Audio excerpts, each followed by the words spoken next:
Nyatanya tak ada. GRO ni suatu kerja yang semua orang tahu tak molek. Satu kerja yang buruk.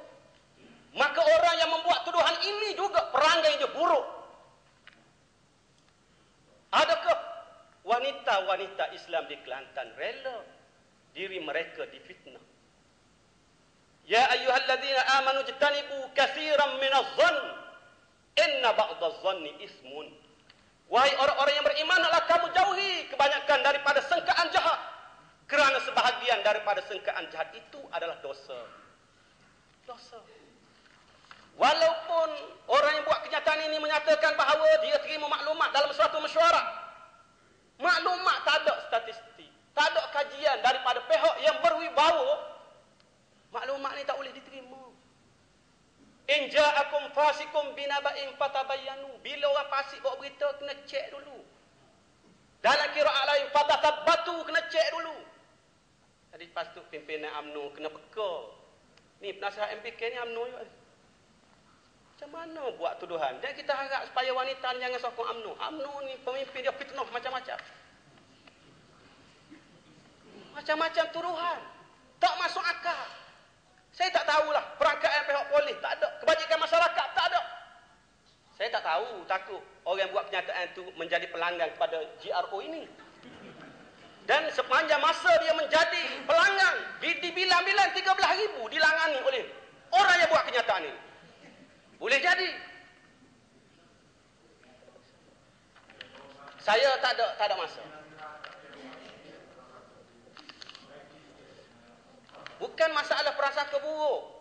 Ini tuduhan. Ini sudah tuduhan. 13,000 GRO. Ini tuduhan. Kalau tidak, bagaimana perangkat ini didapati kalau dia sendiri tidak pernah berurusan dengan GRO ini? Sebab orang yang bertanggungjawab tidak pernah mengeluarkan statistik seumpama ini. Kita minta pihak kerajaan ambil perhatian. Ikutlah nak ambil tindakan apa. Pihak-pihak yang bertanggungjawab untuk membersihkan nama wanita-wanita Kelantan yang tidak bersalah. Dan kita tak tahu kalau statistik itu betul, kita sama-sama tangani benda ini.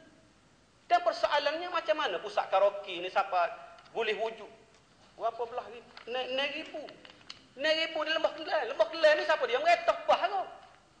UMNO juga meretah. Jadi macam mana dengan slogan Islam Hadari? Sebab tu saya pernah dihadiahkan satu saja Islam Hadari.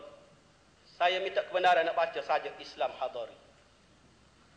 Islam Hadari, indah rupa, indah bunyi, tetap berleluasa judi, aktiviti-aktiviti maksiat diminati, orang Melayu golongan majoriti, kedatangan karnival sore heboh dinanti-nanti, gadis metro dinanti, beli harian metro setiap hari, baca hanya berita-berita sensasi, rogol, rompok, ragu, seks dan judi. Jadilah pembaca berbudaya keladi, makin tua makin menjadi. Inilah nasib Islam Hadari. Buat sesuatu untuk survival party, pelan-pelan bahasa Inggeris jadi bahasa resmi. Sekolah agama jadi anak tiri. Bantuan per kapita ditarik dan tidak diberi. Kemajuan Islam coba disekati dengan menggunakan Islam Hadari. Ingatlah, ianya suatu yang tidak hakiki selagi pelaksanaan Islam tidak menjadi realiti. Nama penyaja? Ya Muhammad Nasruddin Haji Daud. Sebab dia